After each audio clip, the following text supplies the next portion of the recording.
열심히 사는데 불행한 사람. 우리는 열심히 살아가는 사람들입니다. 힘도 내어서 우리가 할 수 있는 한 최선을 다해 각자의 자리에서 열심히 살고 있는 줄 압니다. 물론 게으르게 무기력하게 살고 있는 분도 있겠지만 나름의 다 수고도 하고 달려가 보고 있는 중이죠. 그래도 누군가는 그 안에서 그 열심 안에 보상받지 못하고 절망하는 사람들이 참 많은 것 같습니다. 아무것도 하고 싶지 않아서 무기력한 그 마음보다 이 마음이 더 절망적이지 않습니까? 할 것 다 했는데, 내가 모든 노력들 다 했는데 불행해요. 저는 이게 우리 한국 청년들에게 놓여져 있는 현실 가운데 가장 저도 슬픔으로 공감하고 있는 사회적인 현실입니다. 호주에서도 저도 좀 거주하면서 거기에 있는 유학생들과 호주에 살고 있는 2세들, 3세들하고 비교해봐도 이런 모습들이 뚜렷하게 구별이 됩니다. 유독 한국 청년들이 좀 유별나게 열심히 많아요. 시간을 게을리 보내지 않습니다. 유학까지 왔기 때문에 교회 와서 예배드리는 이 1시간도 헌금을 안 해도 그 1시간 동안 밖에 나가면 30불을 벌 수 있기 때문에, 한 3만 원 벌 수 있기 때문에 1시간만 예배 드리는 게 아니잖아요. 여기 오는 시간, 거기서 예배 드리는 시간, 교제하는 시간, 얼추 한 5시간은 적어도 교회에 있다면 그들은 그것을 15만 원으로 생각을 합니다. 그것을 써서 오는 것만큼 이 교회에서도 최선을 다해서 놀아야 돼요. 교회 와서 예배 드릴 때만 살짝 해롱해롱하고 예배 끝나고 나면 재미있는 걸 찾아서 눈이 반짝거리는 것이 한국 청년들입니다. 그리고 평소에도 항상 일하고 공부하고를 반복하며 잠을 아껴가면서 일하고 치열하게 살아요. 반면에 호주에 있는 2세, 3세들은 참 여유롭게 삽니다. 모여서도 아무것도 안 해요. 그냥 멍하게 그냥 그 공간에 같이 있습니다. 그럼에도 불구하고 제가 느껴지는 온도는 참 한국 청년들이 불행하다라는 온도예요. 여러분들은 이 표현들이 얼만큼 좀 공감이 되세요? 여러분 행복하십니까? 나는 이번 한 주에 행복 점수를 10점 만점에 한 7점 이상 줄 수 있다고 하는 청년 있습니까? 한번 손 들어보세요. 오늘 새로 오신 분도 한 3분, 4분 보이시는데, 당당하게 저 두 분, 몇 점? 준이 몇 점? 요즘에 준이가 뜨거워요. 같이 있으면 뜨거워서 저도 행복해집니다. 우리는 다 이런 불행함 속에 치열하게 살아가고 있는 것이 현실이다. 예수님은 늘 제자도에 대해서 말씀하시는데 오늘은 행복하게 살 수 있는 제자에 대한 특징을 4가지로 우리에게 표현을 해주고 있어요. 행복이란 여러분 스스로 여러분 안에 있는 존재하는 것인데, 참 아이러니하게도 우리는 아무리 우리가 무언가를 이루고 성취를 해도 우리는 사회적인 존재다 보니까 이웃과의 관계 속에서 행복을 만족하지 못하면 본질적인 행복이 없습니다. 그래서 예수님은 제자도가 늘 이웃과 함께 향하게 돼요. 제자도를 가진 사람, 예수의 제자도의 길을 걷는 사람은 행복해야 되는 것이 예수님께서 제자도를 걷게 하신 목적이에요. 여러분을 이 시간에 예배 자리로 불렀으면 여러분들은 이 말씀을 통해 행복하셔야 합니다. 그것을 목적으로 부르셨기 때문에 여러분들이 오늘 이 시간 예수님께 마음을 열 만큼 여러분들은 행복하시는 것이 정상적인 증상이다라는 거예요. 백신이 들어갈 겁니다. 그 백신이 여러분들을 행복하게 될 수 있는지 여러분 마음속에 한번 점검하시면서 말씀을 따라가셨으면 좋겠어요. 예수님께서 선포하십니다. 먼저 1절부터 보겠습니다. 예수께서 제자들에게 이르시되 실족하게 하는 것이 없을 수는 없으나 그렇게 하는 자에게는 화로다. 자, 17장 1절에서 2절까지는 제자든 누구든 적어두세요. 실족하게 만들지 않는다입니다. 실족하게 만들지 않는다. 자, 제자는 어떤 존재라고요? 행복한 존재라고요. 신명기에서도 10장에 보면 하나님께서 이스라엘 백성들을 부르시고 율법을 주신 목적이 있습니다. 이것을 너희가 행복하게 하기 위함이라는 목적을 반드시 말씀하고 계시고, 예수님도 제자도를 부르실 때에는 너희가 행복할 수 있는 방법으로 제자도로 이끌어 가신다고 하셨죠. 근데 그 첫 번째가 어떤 존재냐면 누구에게든지 실족하게 만들지 않는다라는 거. 실족하다라는 것은 제가 밑에 적어놨죠. 스칸달론이라는 원어를 가지고 있는데 덫과 올무, 파놓은 함정이라는 표현입니다. 여기에 발을 헛디뎌서 누군가가 발에 덫에 걸리고 넘어지게 만드는 것이 실족이에요. 우리는 다 죄인이라서 죄인의 특징은 이웃에게 불행을 전염시킵니다. 옆에 있는 사람들을 망가뜨리게 좋아해요. 뭐 술 마시러 가면 1차 안 하고 2차 혼자 가는 사람이 있습니까? 3차 혼자 가요. 항상 옆에 있는 사람 데리고 가잖아요. 같이 술 취하고 같이 망가지게 만드는 것이 죄인의 습성이에요. 여러분들 마음속에 성령이 안 계시면 여러분들은 언행 하나, 어떤 결정 하나, 선택 하나도 옆에 있는 사람에게 영향을 끼치는 사람으로 여러분은 존재하고 살아가게 되는데 성령이 안 계시다 보니까 죄인의 존재로서는 옆에 있는 사람도 함께 죄에 빠지고 실패하고 절망하게 만들어주고 싶다라는 거예요. 이게 죄인들의 속성입니다. 내가 성령에 붙들려 있지 않으면 내 언행은 누군가에게 그 사람을 실족하게 만든다. 이것을 우리가 기본적으로 전제를 삼고 예수님과 함께 교제하면서 나를 돌아보게끔 만들어야 되는 거예요. 여러분들은 언행이 옆에 있는 사람을 행복하게 만드는 언행입니까? 실족한 것은 내가 의도적으로 이 사람을 함정에 빠뜨리려고 하지 않아요. 그런 사람은 정말 대놓고 죄인이고요. 우리 다 그렇게 낙한 사람은 없잖아요. 무의식적으로 옆에 있는 사람에게 영향을 주는데 힘들게 한다고. 옆에 있는 사람을 상처 준다고요.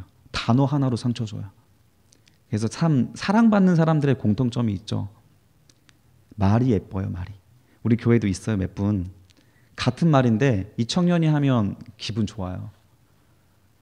물론 이게 빈말인지 아닌지 중요하지 않아요. 그냥 기분 좋아요. 그런데 어떤 청년이 무슨 말을 똑같은 말을 하면 비꼬는 것 같고 뒤에 당당하게 손들고 있는데 자기를 잘 안 해요. 자기 객관화가 잘 되고 있네 저 청년. 농담이고요. 같은 말을 해도 불편하게 만드는 사람들의 단어 선택이 있다라는 거예요. 무엇을 전달하고자 할 때에도. 그래서 여러분들은 어떤 사람입니까?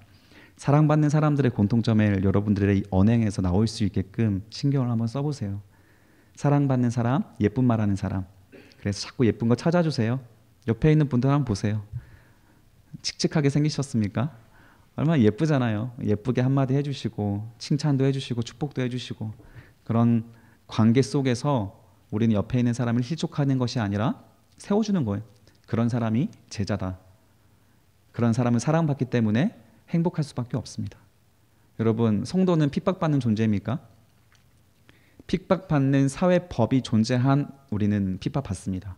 그런데 사회법이나 헌법이 우리 기독교인을 핍박하고자 칼날을 드러내지 않으면 우리 성도들은 당연하게도 존경받고 사랑받는 존재가 돼요.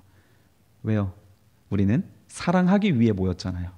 서로 사랑하기 위해 모였기 때문에 이 모임 공동체에서밖에 느낄 수 없는 사랑이 있고 그 사랑을 밖에까지 가지고 나가서 희생하고 양보하고 예쁜 말 해주고 세워주고 위로해주고 그런 존재로 살기 때문에 기독교인들은 밖에서 여러분이 거하는 모든 자리마다 여러분들은 빛이 나고 사랑스러운 존재가 되는 겁니다. 여러분들의 언행 조심하시고 예수님께서 뭐라고 말씀하시냐면 실족하게 하는 것이 없을 수는 없으나 그렇게 하는 자에게는 화로다. 하나님 앞에 심판이 있을 것이다 라는 것입니다. 2절에 보면 그가 이 작은 자 중에 하나를 실족하게 할진대 차라리 연자 맷돌이 그 목에 매어 바다에 던져주는 것이 나으리라. 강력한 말씀인데 연자 맷돌은 우리가 알고 있는 그 맷돌이 있죠. 근데 이때 알고 있는 그 곡식 가는 맷돌은 사람이 손으로 돌리는 맷돌이 아니에요. 소가 돌려야 합니다.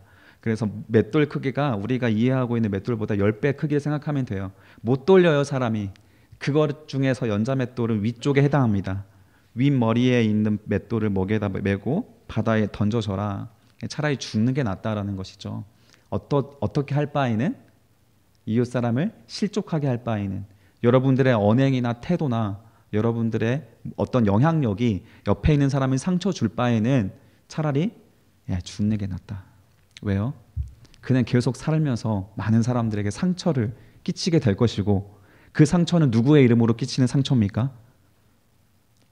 예수의 이름으로 끼치는 상처예요. 여러분 예수 믿는 자들이잖아요. 여기 새로 회장되신 분도 있고 구회장도 있고 임원들이 있잖아요. 직분을 가진 사람은 더 심합니다. 전도사는 더 심하겠죠. 목사님은 더 심하겠죠. 앞에 세워져 있는 사람들이 실족하게 하는 언행들은 더 심각하게 하나님 앞에 큰 심판이 됩니다. 그래서 더 조심해야 되는 것이고, 저한테 상처받는 분은 없으시죠? 있으시면 빨리 말하세요. 저 심판받기 전에 해결해야 돼서. 하나님이 가장 싫어하는 것, 옆에 있는 사람에게 악영향 끼친다라는 거, 여러분 꼭 조심하시고 존경받는 사람이 되십시오. 17장 3절에서 4절까지 두 번째 제자도가 나옵니다. 제자는 적어두세요. 바른 길로 인도하고 항상 용서한다. 바른 길로 인도하고 항상 용서하는 자. 그 사람의 입에는 항상 진리가 있습니다. 옳은 말이 있어요. 술 취해서 하는 위로가 아닙니다. 맑은 정신으로 주는 또렷한 진리의 방향성입니다. 그래서 정말 위급할 때에는 우리는 술 친구를 찾지 않아요. 위로받고 싶을 때 술 친구 찾지, 살고 싶을 때는 멀쩡한 사람을 찾습니다. 그게 사람의 본성이에요. 술 취하고 교회 오지 않아요. 정말 위급하신 분들은 맑은 정신으로 교회에 오셔서 목사님께 상담합니다. 적당히 내가 견뎌낼 수 있는 위로함이 필요할 때야 술 친구 찾죠. 제자는 바른 길을 가진 자입니다. 그렇기 때문에 항상 바른 길로서 조언해 줄 수 있는 준비가 되어 있는 자예요. 예수 그리스도 말씀으로, 성경 말씀으로 늘 무장되어 있는 거예요. 3절 처음에 보면 너희는 적어두세요. 스스로 조심하라. 이 조심하라는 앞에 있는 그 실족과 연결됩니다. 조심해야 되는데 뒤에도 연결될 수 있어요. 만일 내 형제가 죄를 범하거든 적어두세요. 경고하고. 이게 바로 책망과 가르침이에요. 우리 교회에 다니는 그리스도인들끼리는 항상 좋은 게 아니에요, 여러분. 잘못된 게 있으면 바로 잡아주는 것이 사랑입니다. 예쁜 말로, 기분 나쁘지 않게, 무례하지 않게. 우리는 서로 무례함에 대해 좀 조심해야 되거든요. 우리 나이 많은 사람들한테는 이렇게 보통 어린 사람이 이렇게 윗사람에게 무례한 게 아니라 대부분 윗사람이 밑에 사람한테 무례하죠. 직장도 마찬가지잖아요. 우리는 알아서 나이 많으신 분들은 우리는 동방 예의주의이기 때문에 기본적으로 예의롭게 하는 예의를 좀 차려서 하는데 자기보다 사대할 수 있는 사람들에게 우리는 무례하는 경우가 많아요. 그러나 이 무례하지 않게끔 책망하고 가르치는 것도 제자도입니다. 바른 길로 인도할 수 있는 것, 맛있는 거 사주면서 들을 수 있도록 마음을 열어주면서 잘 인도할 수 있는 것이 제자도예요. 그렇게 잘할 수 있도록 조심해야 되는 것이고 실족하지 않게끔 말하는 것도 조심해야 됩니다. 그리고 나서 더 중요한 거죠. 회개하거든 적어두세요. 용서하라. 자, 회개하지 않으면 용서해야 됩니까? 아니에요. 우리는 교회는 무조건 용서하는 집단이 아닙니다. 회개하는 존재에게 용서하는 거. 하나님은요, 여러분들이 어떤 죄를 지어도 용서하십니까? 절대 그렇지 않습니다. 하나님의 용서에 대한 기준은 구약 지금 율법 공부하고 계신 분들은 알죠. 얼마나 어렵습니까? 지금도 마찬가지예요. 여러분들이 그냥 나와서 죄를 리셋 버튼 누르는 마음으로 교회에 오면 죄 용서 안 됩니다. 하나님은 어떤 사람을 용서하세요? 회개하는 사람. 회개는 후회가 아니라고 했죠. 호르몬이 아니에요. 한탄이 아닙니다. 진정하게 이 죄에 대해서 인정하고 이 죄를 두 번 다시 반복하지 않고자 하는 고백이 회개예요. 나에게 잘못한 어떤 사람이 있어서 그 사람이 나에게 심각한 피해를 끼쳤을 때에도 그 사람이 진심으로 회개하면 용서하라. 이게 바로 제자도입니다. 용서하기 때문에 그 사람 옆에는 용서받은 사람은 은혜를 받아서 이 사람과 평생 함께할 수 있는 동역자가 되지 않겠습니까? 용서받은 친구 여러분 주변에 많이 두세요. 사람은 기본적으로 죄인이라서 아까 말한 것처럼 다 실족하게 만들어요. 여러분 상처 줍니다. 그런데 그 사람이 복음을 전할 수 있는 기회의 땅이에요. 여러분에게 상처 준 그 사람이 여러분에게 다가와서 용서를 구할 때에 여러분들은 마음을 열고 받아줘야 하는데 몇 번? 4절 다 같이 읽어보겠습니다. 시작. 만일 하루에 7번이라도 내게 죄를 짓고 7번 내게 돌아와 내가 회개하노라 하거는 너는 용서하라 하시더라. 몇 번이요? 7번. 7번은 보통 완전수입니다. 무한대를 말하는 거예요. 하루에 7번이요. 여러분 몇 번까지는 반복적인 거 참을 수 있겠습니까? 근데 저는 모르겠어요. 반복적으로 하는 거는 한 3번도 못 참겠어요. 왜냐하면 이 사람이 모르니까 지금 반복하고 있는 거잖아요. 회개 안 했잖아요. 용서 안 했잖아요. 용서 받을 만한 행동이 없잖아요. 그래서 저 용서가 잘 안 돼요. 화가 납니다. 그래서 저는 거리를 둬요, 그 사람과. 자꾸 누구를 생각하지 마세요. 그냥 하는 말입니다. 제가 누구를 거리 두지 않습니다. 청년부에서는. 그런데 그 사람이 정말 인정해요. 근데 7번이나 왔어요. 인정해. 실수투성이야. 무슨 말할 때, 뭐 행동할 때마다 나 짜증이 나는 행동을 하는데 자기가 또 알아. 미안해, 미안해. 계속 그러고 있다면 계속 용서하라는 거예요. 계속 받아주라는 겁니다. 이걸 누가 이렇게 해주셨습니까? 이미 먼저. 우리 다 그런 사람들이잖아요. 여기 예수님 믿어서 오는 분이고 예수 믿기 위해서 오는 분이라면 에세라, 그치? 네, 늦게 왔어도 용서해 주시는 하나님이 있으니까 우리는 모자 뒤집어 쓰고 오는 거 아닙니까? 잘 왔어요.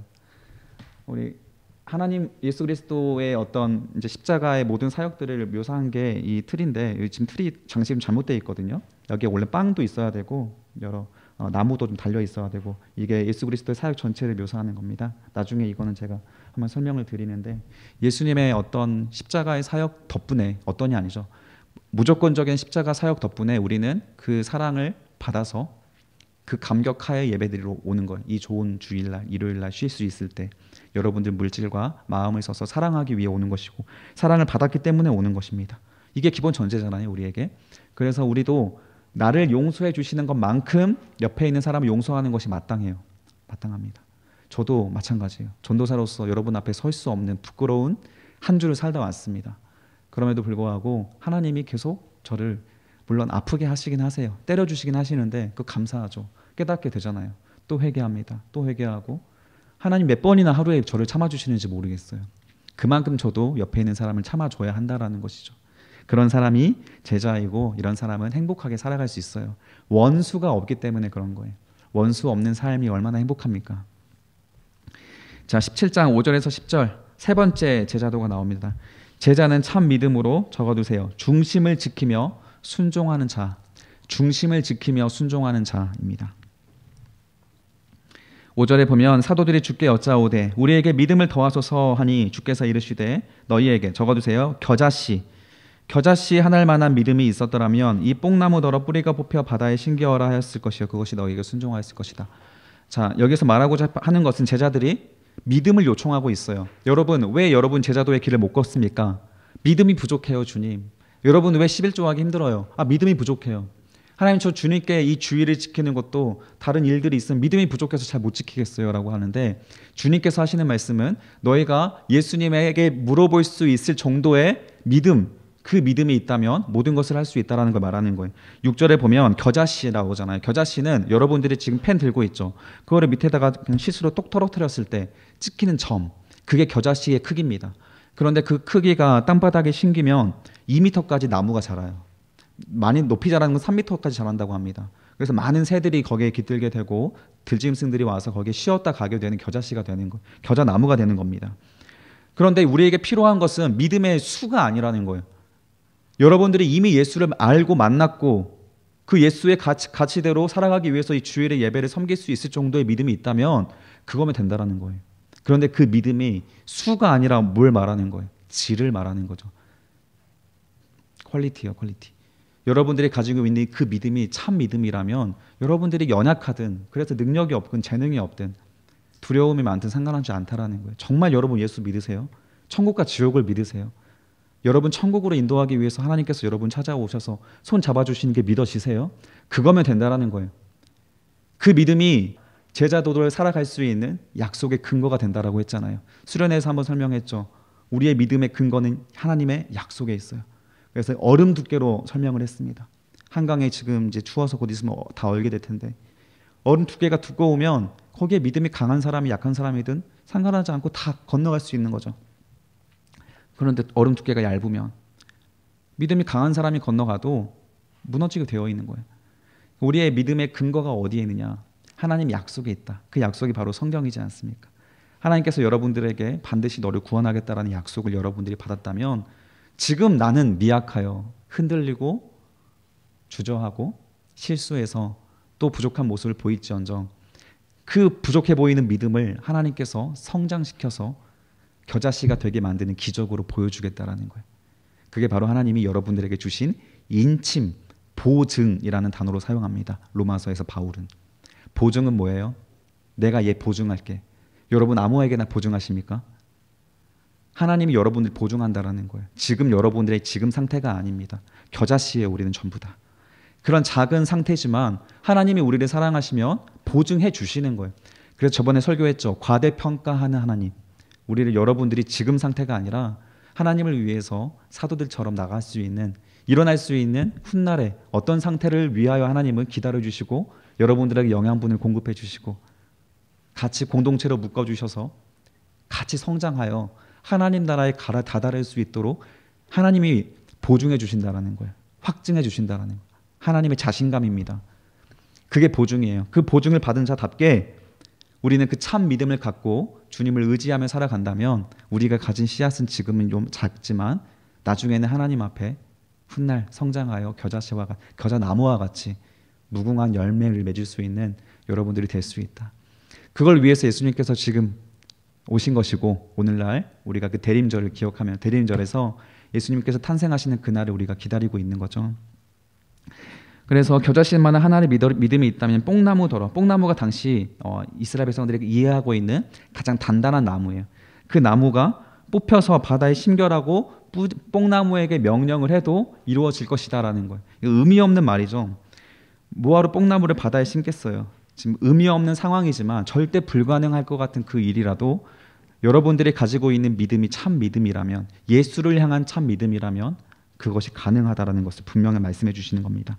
이것은 바로 여러분들의 마음속의 중심을 말하는 거예요. 그래서 여러분 중심으로서 하나님의 그 겨자씨를 심으십시오.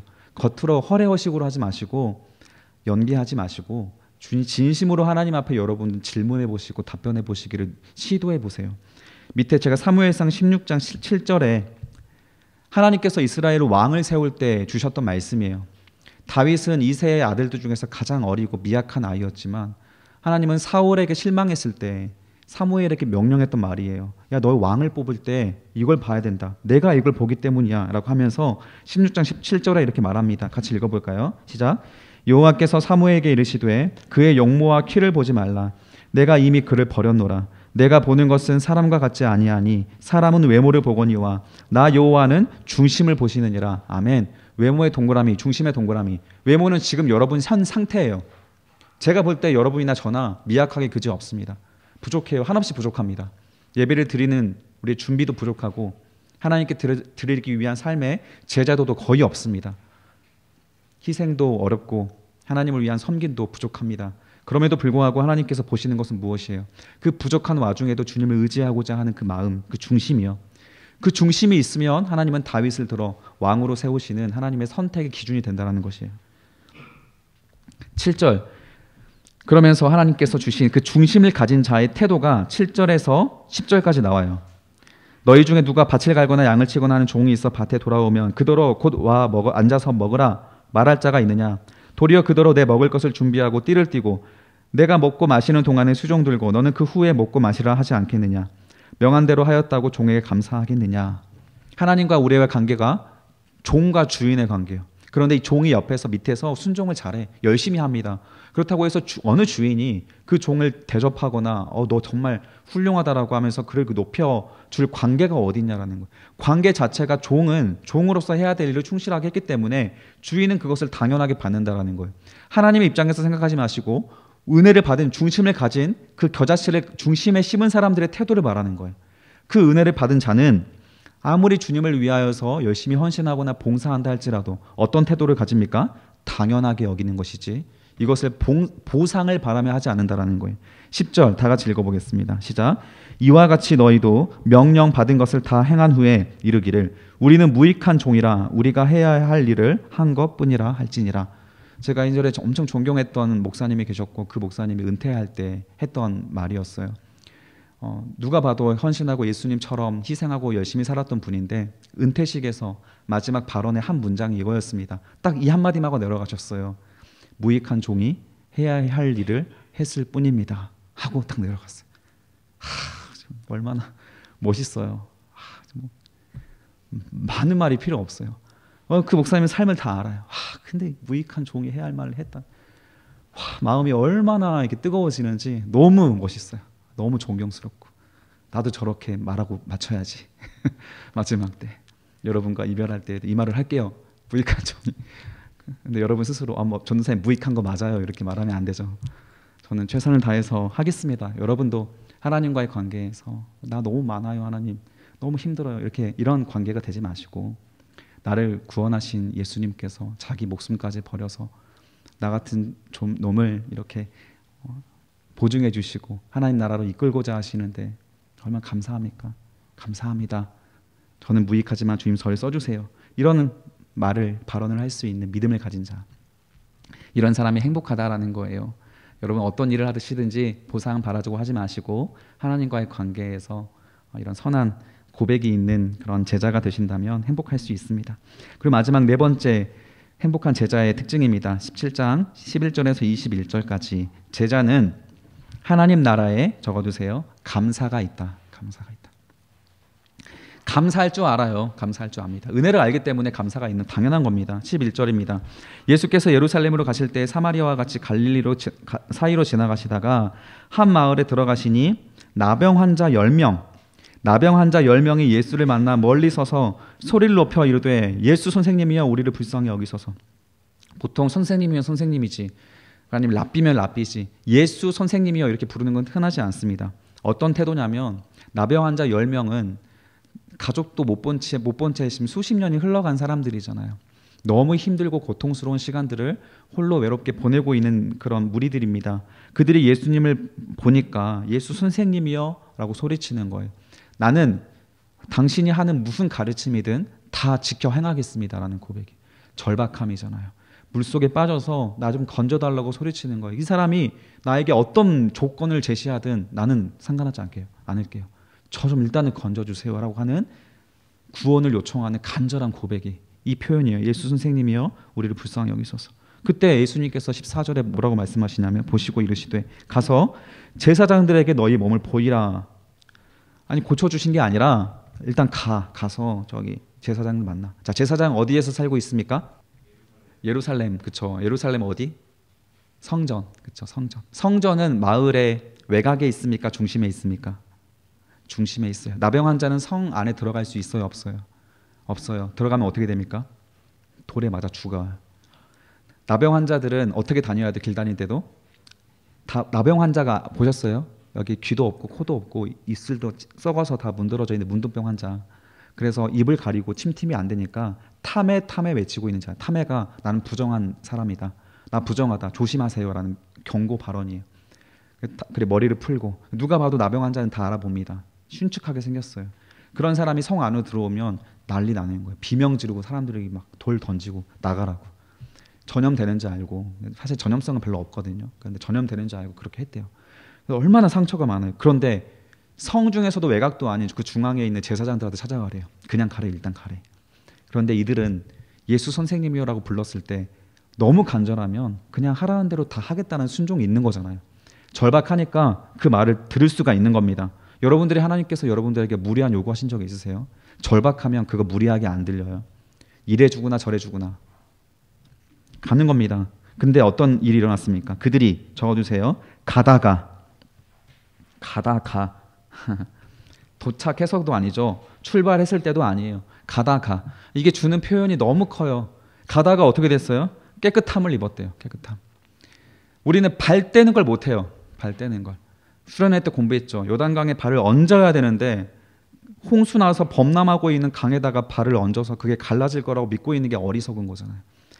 언약궤를 메고 수만 명이 거기를 행렬을 하고 있는 상황 속에서 제사장들이 첫 발을 떼는 게 어렵다고요. 뗐더니 어떤 일이 발생해요. 그때부터는 하나님의 역사잖아요. 우리가 발을 못 떼서 경험을 못하는 것이고 여러분들이 계산하고 하나님께서 허락하실 영역은 여기까지만이요. 여기는 내 영역이요 하니까 하나님이 여기까지밖에 안 느껴지는 거예요. 여러분 어디까지 하나님 앞에 내어드리고 있습니까? 기적의 영역을 내어드리고 있으세요? 그러면 못 느끼는 거예요. 그 내어놓지 못하면. 절박한 마음으로 하나님께 나와서 주님과 동행하고자 하는 자들이 그 절박한 마음으로 발을 뗐을 때 가다가 깨끗함을 얻는 겁니다. 여러분 출발하십시오. 결단하고 이번에 새로운 임원들이 어려운 상황이지만 손을 들고 자원하신 거 잘하신 거예요. 자원하시고 끝나면 안 되죠. 열심히 하십시오. 무익한 종이 해야 할 일을 한다라는 고백으로 열심히 하시면 그 모든 중간중간마다 하나님께 주시는 거룩한 하나님 나라의 감사가 여러분들에게 깨달아지고 느껴지는 것이죠.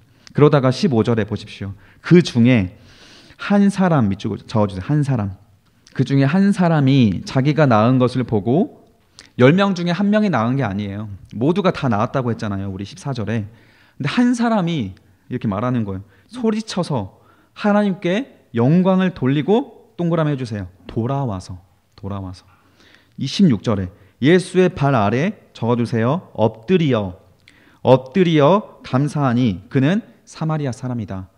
이 두 문장에서 주는 메시지가 너무 충격적입니다. 10명 중에 한 명만 하나님께 영광을 돌리고 돌아와서 감사를 표현했다라는 거예요. 10명 중에 한 명. 이게 11조의 원칙이죠. 저도 여러분들에게 10명을 양육하고 10명을 가르치면 한 명이 일어납니다. 정말 신기하게도 10명 다 하나님께로 이렇게 헌신하고 봉사하며 일어나고 제자가 되는 게 아니더라고요. 10분의 1, 이 한 사람이 예수님께 와서 영광을 돌리는데 예수의 발 앞에 엎드림, 이거는 예배자를 말하는 거예요. 우리는 오늘도 예배자로서 여러분 찬양했습니까? 앞에 예배할 때. 지금 예배자로서 앉아 있으세요? 그래도 그건 우리가 편안하게 목을 빳빳하게 세워서 주님 저 왔어요, 이게 아니에요. 엎드린 겁니다. 주님 앞에. 왜? 무익한 종이잖아요. 나 같은 놈을 구원해 주신 하나님 앞에 감사함으로 우리 나오는 것이 기본적인 우리의 예배 자세이기 때문에 이 사람은 지금 예배 중인 겁니다. 10명 중에 한 사람이 예배자가 됐다라는 거예요. 구원받은 사람 중에. 그래서 우리는 명심해야 됩니다. 구원이라고 하는 은혜를 접하는 사람은 많아요. 이게 은혜구나 깨닫는 사람은 많습니다. 그러나 구원까지 주님 앞에 돌아와서 구원을 감격하며 예배자가 되는 사람은 소수다라는 것을 말하고 있는 거예요. 그런데 그 소수가 하필 또 사마리아 사람이라. 사마리아는 이방인이고 이스라엘 백성들이 경멸하는 자라고 했죠. 구원의 자격이 없는 자였어요. 그러나 구원의 자격이 있다고 여겼던 유대인들, 이스라엘 백성들은 돌아오지 않습니다. 구원과 은혜만, 그냥 구원을 모르겠고 은혜만 경험하고 내 문제가 해결됐으면 끝나는 거예요. 여러분 갑자기 새벽 기도 때 안 나오던 사람이 나오면 왜 나왔을까요? 기도 제목이 있으니까 나오는 거예요. 간절한 기도 제목이 있습니다. 그러다가 기도 제목이 딱 하나님께서 응답해 주시면 또 안 나와. 거기서 끝나는 만 괜찮은데 1년 뒤에 또 나오네. 그럼 또 왜 나온 거예요? 또 기도 제목이 있어서 나오는 거죠. 그때마다 하나님께 은혜를 구하는 건 맞지만 그게 기도의 습관이 되지 않고 그의 삶은 제자의 삶이 되지 않고 돌아가는 사람들이 다 대부분이라는 거예요. 나머지 9명의 그런 사람들이 대부분이 우리들의 모습들이다. 이걸 기억하셔서 내가 왜 하나님 앞에 섬기고 예배자로서 살아가야 합니까? 은혜가 있기 때문에 그걸 명심하십시오. 그걸 기억하는 자가 제자이고 이런 자가 하나님 나라의 감사와 기쁨이 있어서 하루하루를 행복하게 살아갈 수 있어요. 행복하게. 17절 예수께서 대답하여 이르시되 10사람이 다 깨끗함을 받지 아니하였느냐? 그 9은 어디에 있느냐? 이 이방인 외에는 하나님께 영광을 돌리러 돌아온 자가 없느냐 하시고 그에게 이르시되 가라. 적어주세요. 내 믿음이 너를 구원하였다. 내 믿음. 어떤 믿음입니까? 내가 받은 은혜는 하나님께서 주신 은혜입니다라는 걸 인정하고 감사하는 믿음입니다. 그 믿음이 이 사람을 구원까지 시킨 거예요. 나머지 9명은 나병만 고치고 떠났습니다. 구원까지 이르지는 못했어요. 그러나 이 사람에게는 구원이 허락되었습니다. 20절 바리새인들이 이 말을 듣다가 예수님께 물어보는 거예요. 하나님 나라가 어느 때에 임하나이까 묻거늘 예수께서 대답하여 이르시되 다 같이 읽어봅시다. 시작. 하나님의 나라는 볼 수 있게 임하는 것이 아니요 또 여기 있다 저기 있다고도 못하리니 하나님의 나라는 너희 적어두세요. 안에 있느니라. 아까 안에는 무엇이 심겨져 있어야 됩니까? 겨자씨. 여러분 마음의 중심이요. 그 중심 안에 하나님 나라가 심겨져 있으면 됩니다. 우리의 육신의 타락한 눈으로는 하나님의 나라가 임해도 우리는 알아보지 못해요. 하나님 나라가 우리 망원제일교회 공동체 안에 들어와 있어도 세상 불편한 공동체입니다. 맨날 나누고 찬양하고 고백하는 공동체가 적응이 안 돼요. 와서 노는 건 재밌고 교제하는 건 좋은데 거기까지만. 더 이상 우리가 하나님의 은혜를 고백하고 나누고 죄 고백하고 눈물을 흘리고 닦아주고 위로해주고 거기는 너무 부담스러운 거예요. 옆에 있는 같은 성도가 들어올 수 있는 경계선이 존재하죠. 그 이상으로 들어오지 못하게 하고 목사님도 당연히 못 들어오고 하나님은 들어왔다고 생각하지만 하나님도 밖에 있어요. 그런 분들은 대부분 하나님이 이 안까지 못 들어옵니다. 여러분들이 경계선을 세워놓은 그 경계선 밖에 하나님이 서 있다고 생각하시면 점점 경계선을 더 안쪽으로 좁혀가야죠. 하나님의 나라는 여러분들이 타락한 육신의 눈이 아니라 그 중심을 가진 자가 피부로 느낄 수가 있는 거예요. 여기 너무 좋다. 이 공동체 하나님 나라구나. 정말 신실하구나. 따뜻하구나. 그게 너무 좋아서 그 공동체에 함께하는 것이 너무 행복한 거예요. 이건 인위적으로 되지 않습니다. 우리가 망원제일교 청년부가 많이 분위기가 바뀌었어요. 여러분 느끼십니까? 많이 바뀌었어요. 내년부터는 셀 모임도 할 거예요. 그 셀 모임도 더 많이 여러분들에게 변화를 주고, 우리 망원제일교 청년부가 타락한 눈으로 느껴지는 하나님 나라가 아니라 마음의 중심으로 느껴지는 그 하나님 나라가 있는 그곳이 될 수 있도록 같이 기도하시고 그 중심을 같이 붙잡아 가셨으면 좋겠어요. 곧 있으면 대림절이 오는데 여러분 은혜를 아는 자가 되셔야 합니다. 우리 성탄절은 우리가 쉬는 날이 아니라 예수님이 주인공이 되는 날이에요. 아무리 바빠도 우리 주님을 묵상하는 날을 좀 기억하셨으면 좋겠어요.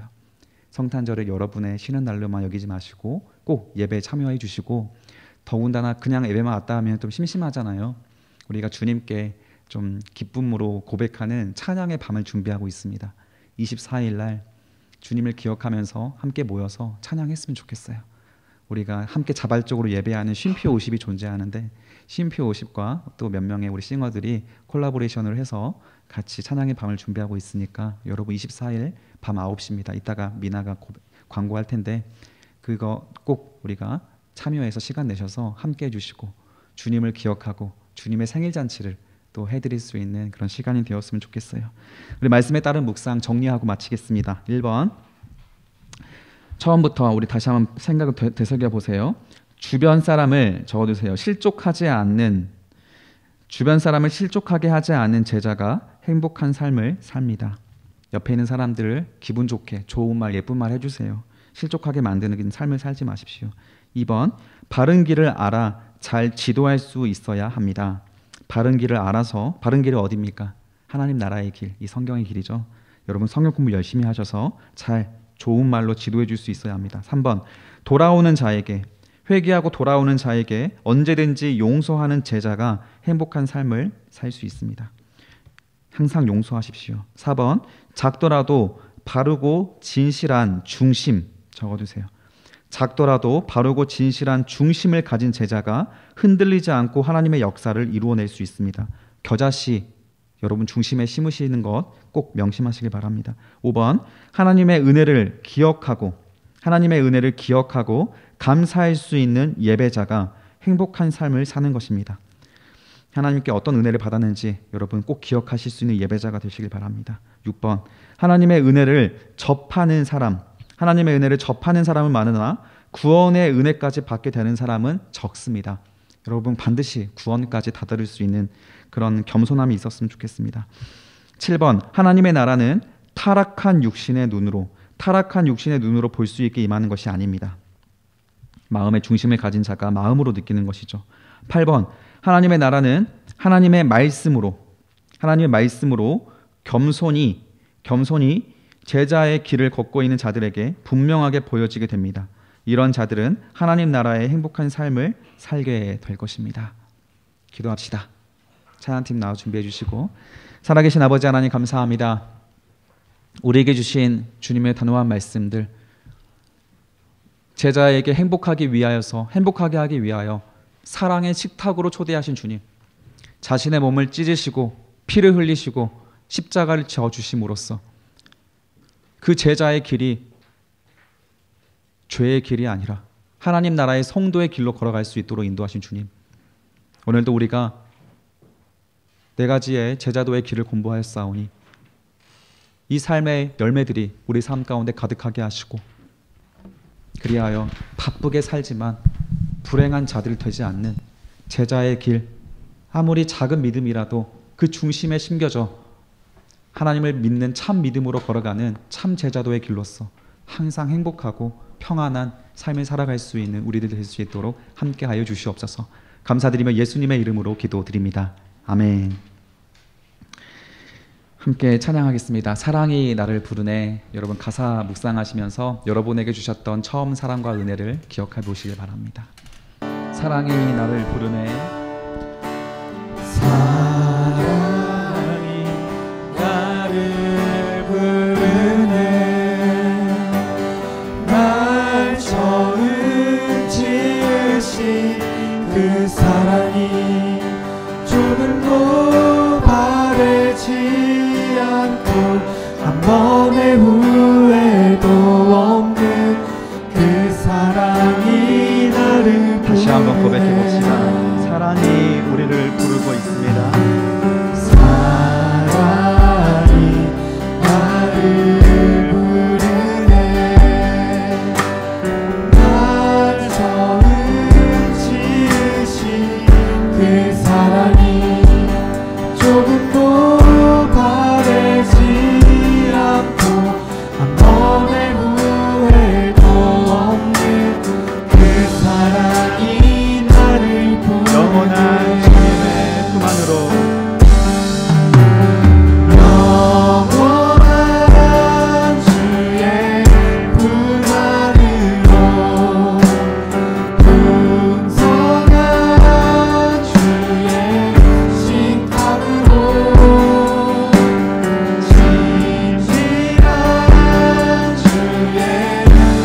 은혜를 생각하면서 우리 2절로 다시 한번 고백하겠습니다.